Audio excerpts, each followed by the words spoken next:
I came from New York City to live the Maine life. I was hired to design outdoor footwear. I live the Maine life. We're looking for college grads, so come get your check. I came from Venezuela to live the Maine life. I opened my own restaurant.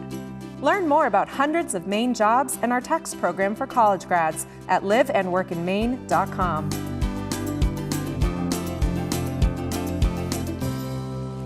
Hey everyone, here at the Boats, Homes, and Harbor Show in Rockland. Here's a look at what's coming up on this week's episode.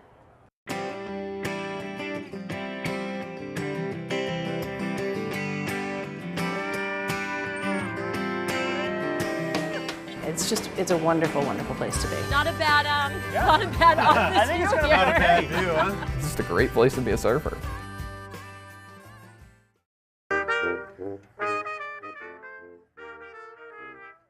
Here in rainy Rockland, but rain or shine, John, still beautiful. It is still beautiful, and it is raining just gently, and it'll stop in 45 minutes. It's not stopping anybody. Right, We're here with right.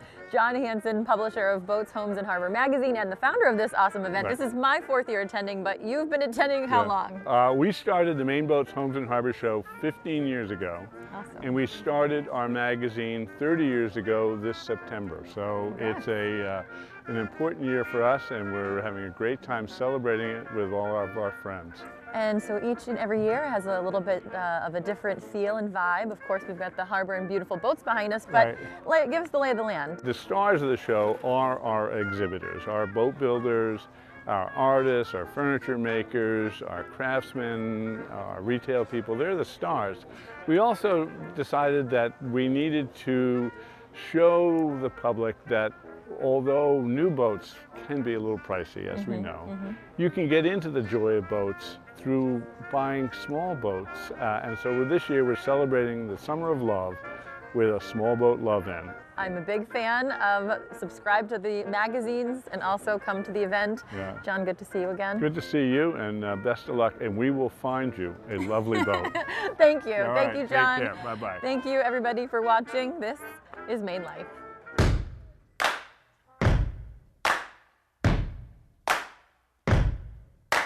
An echo of an echo is the semblance of a sound, and I press and I've waited with my ear upon the ground.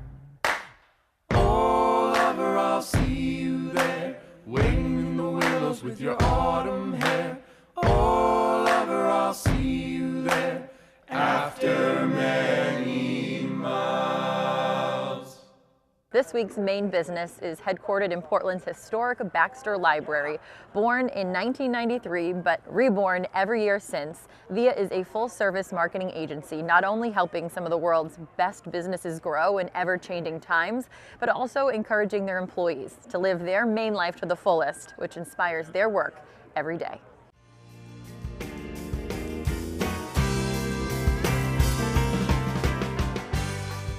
Live and Work in Maine is a statewide organization that partners with Maine employers to help attract and keep people here to live and work full-time. Our partnership with MaineLife helps to tell their stories.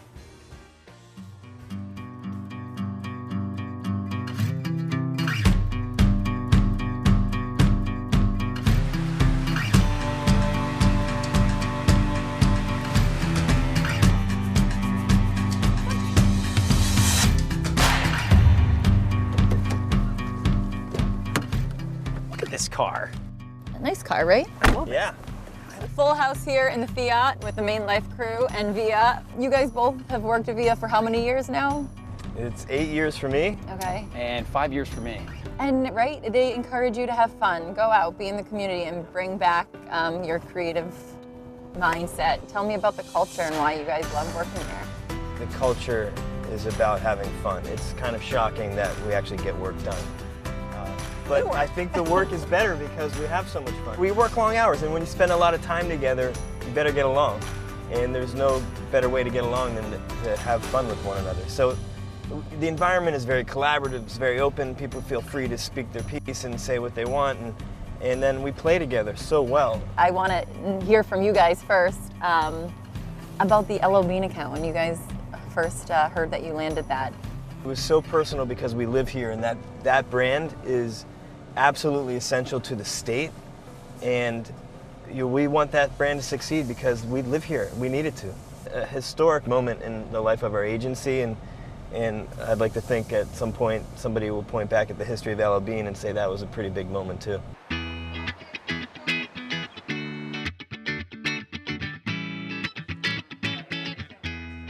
Hi again. Hello, how are you? Good to be Welcome back. to VIA. Thank you. Great Good to be see back. you. Nice to see you too. How's everything? CEO of VIA, Leanne Leahy. Hello. Leanne, how were you? Almost 5 years now. Wow. Yeah. From Manhattan to Maine. Yeah, very lucky to be from Manhattan to Maine, that's for sure. We hope to build a business, and I think it was always John Coleman, our founder's vision, to build a business that was generationally sustainable and was a good employer for the state of Maine for many generations to come.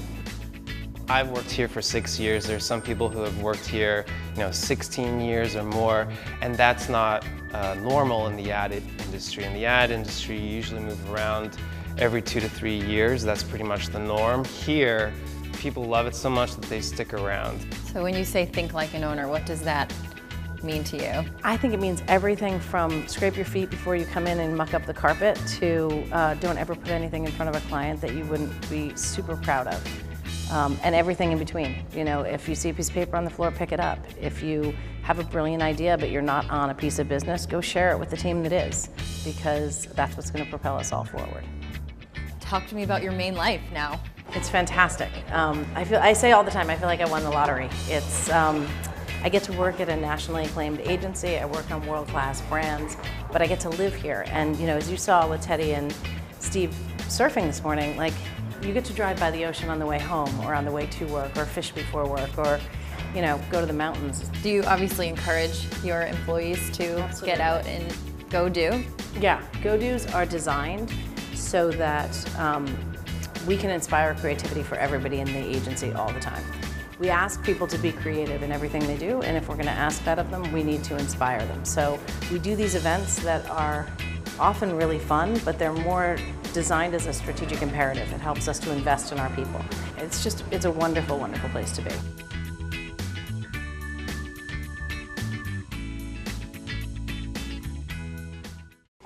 It's your picnic table and your park bench.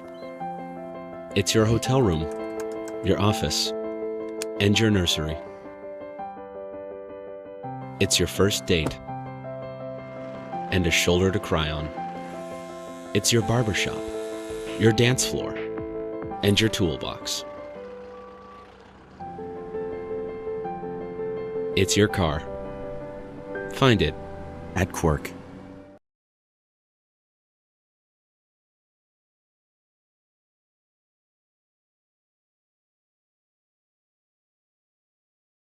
Welcome back, everybody. As you saw earlier, our buddies from VIA enjoying some sweet surf at Higgins Beach. Whether you're an avid surfer or a beginner, you've got to meet the founders and brothers of Black Point Surf Shop.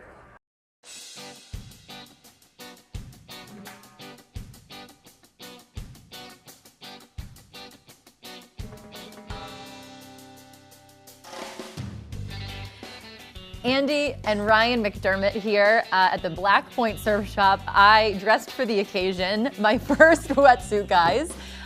Thank you for doing this. So clearly we're at your surf shop. We can talk about that in a minute, but let's talk about the building because that has some cool history. The building is the first church in Scarborough, 1845, and we were really lucky to be able to get it. We started on the first floor and we were here for several months before we even came upstairs. And the first floor is just this little room. And there was a photography studio up here, and when we came up, we were like, oh my God, we have to move in there. It looks awesome. So this up here is retail, and downstairs is where you make them. Talk a little bit about the process. Well, it starts mainly, almost all of these boards are made custom for the customer. This is mine. This is your future board. Yes, my future board. And so most of the interaction is with the customer, one-on-one. I'm the shaper, and so I try to figure out what they're going to use the board for, what conditions, where they surf, and experience, color. I match. We get all the details and hash it out. I shape by hand and then hand it to Ryan, who does all the fiberglassing. How'd you get into the design part of it? We just fell into it, really. We started building boards for ourselves, and then our friends wanted boards, and so we've had orders ever since. What do people don't know about the Scarborough area and surfing here? The scene, you said it keeps getting bigger and bigger. Yeah, it's definitely growing fast. So it's the closest surfing to Portland, and right here we have Higgins Beach, Scarborough Beach. It's just a great place to be a surfer. So I've never been in a wetsuit until today. I've never surfed, which I'm gonna start trying, I guess. You guys are gonna bring me out. Also paddleboarding, you do lessons and you take people out, so talk about that. Yeah, we do lessons, rentals, all of that. It's pretty much, in the summer we have a crew of guys and girls helping us do it, but pretty much every day of the year we can go out and, whether it's helping somebody who's just starting out or, an experienced surfer or stand-up paddler, we go out, have fun on the water, try to improve the skill, and really just enjoy being outside. Cool community of people, I'm sure you get to Everyone's know them. really friendly here. You hear stories of like localism in California and the surfers, and it's just not like that in Maine. Everyone gets along, and it's just it's a great community. We've gotten to know so many good, close friends just from having the shop here. We've really got along well. So I just told our friends that you are brothers. Kind of a cool story. Two brothers from Freeport now working together in Scarborough. How's it been so far? You're still here. We definitely bump heads here and there, but it works out. We do. I don't think we'd change it. We love the way it's set up, and we like working together, and so far so good. Everything's coming out great. Yep. It's awesome. So I don't think we'll make any changes anytime soon. Good. Well, we'll circle back when I can get on the board. Thanks, guys.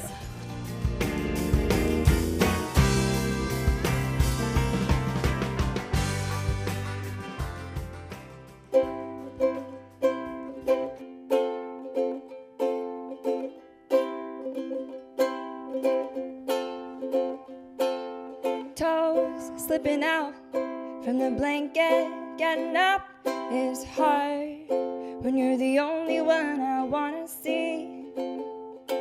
So, I'm originally from Cincinnati, Ohio, born and raised all 18 years of my life. Started playing piano when I was 6, and then at 12 years old, I picked up guitar, and a few months later, I wrote my first song sitting on my bed in my childhood room, and it was about this really cute boy, and it was called The Spark. Ever since then, I've been writing all the time. A candle burning low in the evening, still silent sound like a snow-covered town. You give me everything I'm needing. Oh, that cozy feeling. What really helped me with my songwriting is one night my family and I, we went out to this Italian restaurant just to have some dinner, and we saw that there was an open mic night. At this point I was 12. And you had your guitar in the trunk? No, I had nothing, but I was like, I'm gonna sing my song The Spark. So I sang it, and just a cappella? Yeah, a cappella. Oh yeah, it was just nice. That's brave. Went up there. That is so brave. Anyway, it just happened to be there were these 3 guys in cowboy boots and cowboy hats that came up to me, and they were like, we're part of the NSAI, the Nashville Singer-Songwriters Association. There's a chapter here in Cincinnati. We meet once a week and talk about songs and how to be a better lyric writer, how to write melodies. And you were 12? I was 12. And I was like, what? My mom and I went home, we thought it was like a record label deal or something. Wow. We're happy to have you on MaineLife. That is great. Thanks. Yes. Thanks for having me. That cozy feeling.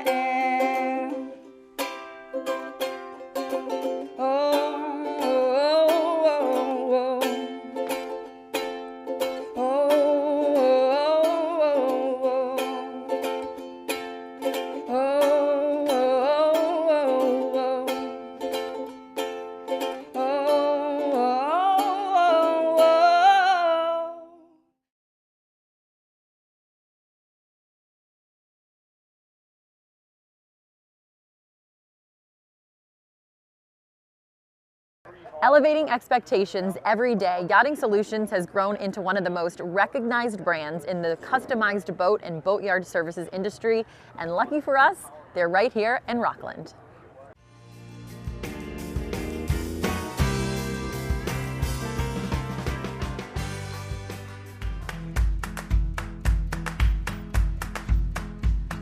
Hey everyone, continuing our Cruise Maine series in Rockland, Maine on a beautiful day here at the Boat Basin with our friends from Yachting Solutions, Vinny Jones, the waterfront director. Not a bad gig, huh? It is not a bad gig. Thanks to you for coming today. So we're here at the Boat Basin. Tell me a little bit about what you guys do and your services that you provide customers and clients. We provide dockage primarily, but we also do chartering. We have a 57-foot Trumpy that we charter. We also do boat rentals. Few boats that we rent during the summer, and some concierge services along with captaining and crew services. What's your favorite part about being down here and doing what you do? Well, the people are really great. You know, we meet some wonderful people here, and that's really what we're about at Yachting Solutions, is creating a customer experience and making it a destination, really, for people to come and enjoy and have fun. I also hear you throw a really nice party. We're sitting here, we've got the grill here, the fire pit, Thirsty Thursday. Tell us what we can expect for that scene. We do, it's great. We kicked off Thirsty Thursdays for the first time this summer last week, and we had a great turnout. I can't wait to attend. Yeah. Thank you, Vinny. Thanks for coming today. I'll be back. Everyone, welcome to Archers! Woo!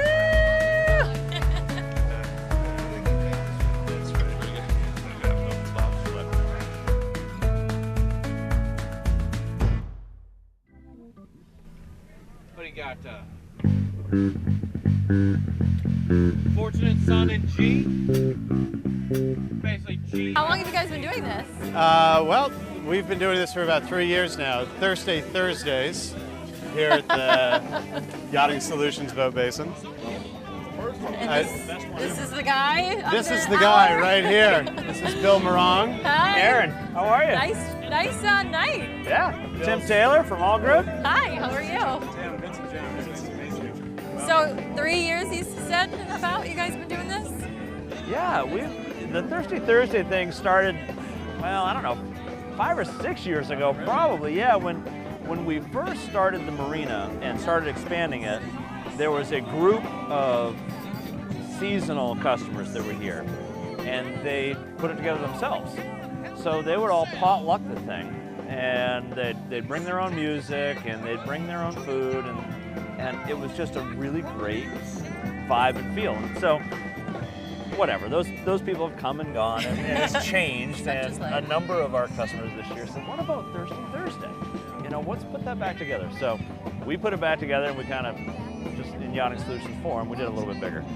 We got the band, you know, we put the ODK in, we're outdoor kitchen, we had some fun, and so we're trying to make an every Thursday event with our transient and seasonal customers, so that they're part of a community.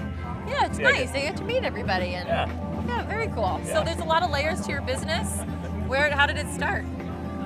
Yachting Solutions started 11 years ago as a crew services business, and then it evolved into those people wanting us to take care of their boats year-round, and then it turned into those people wanting us to do refits on their boat, and so it evolved from really two of us, me and my business partner Chris Lawton, who is a very good friend of Vinny's, and it started from there, and it evolved into now we're 35 people. And wow. Well, it's nice to meet you guys. I look forward to getting to know your business a little bit more over the next few weeks. Not a bad office I think it's going to be not a bad view, huh? This week, I had the privilege and opportunity to sit down and get to know a creative, thoughtful, and hardworking Maine woman, Pulitzer Prize-winning author, Elizabeth Strout.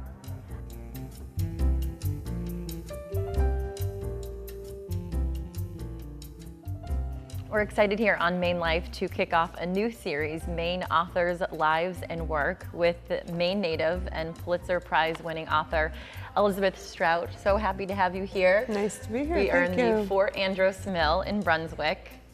beautiful view. Gorgeous. And it's the new Rough and Tumble headquarters. You can smell the leather and the bags behind us. Do a little shopping after the interview. Elizabeth, I can call you Liz. Yeah.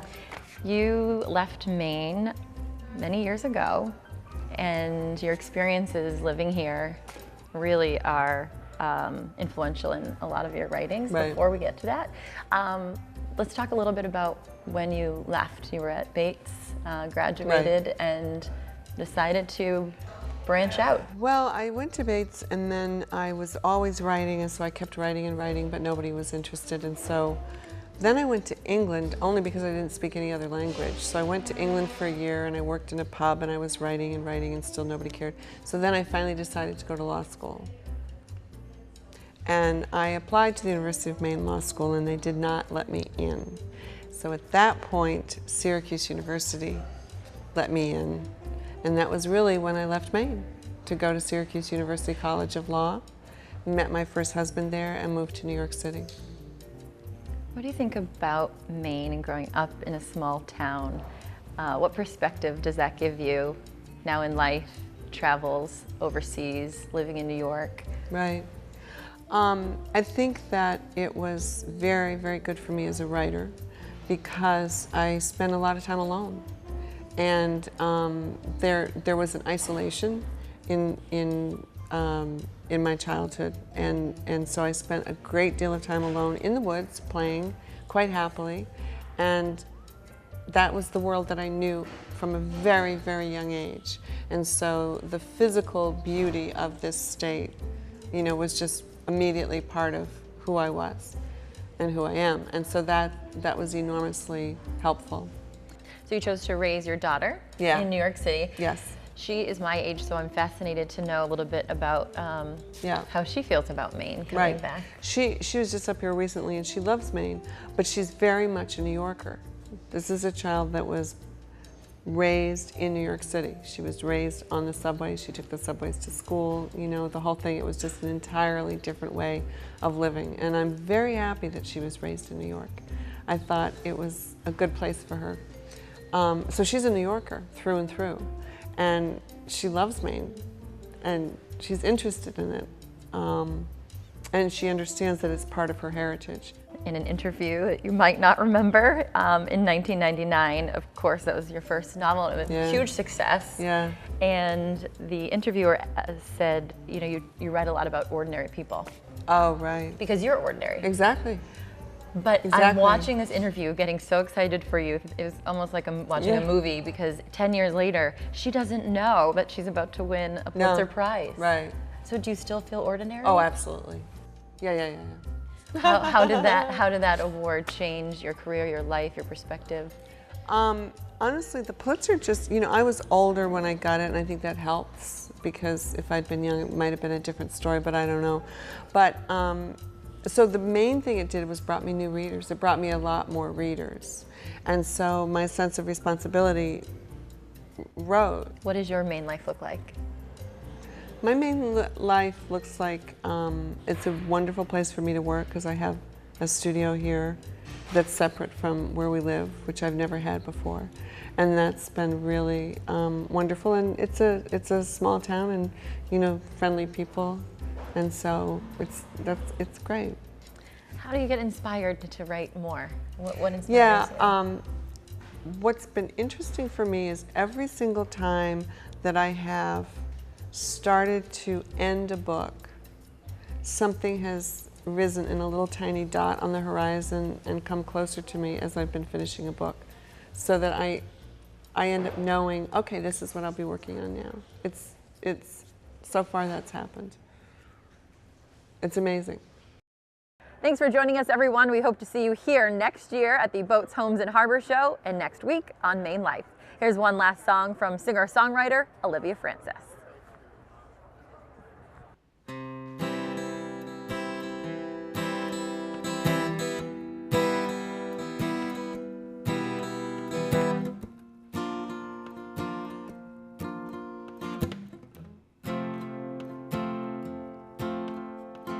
She said yes 7 years ago.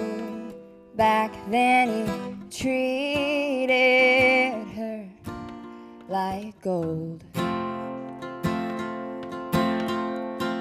Now he's good as gone, but she's still hanging on for the moment she treasures most.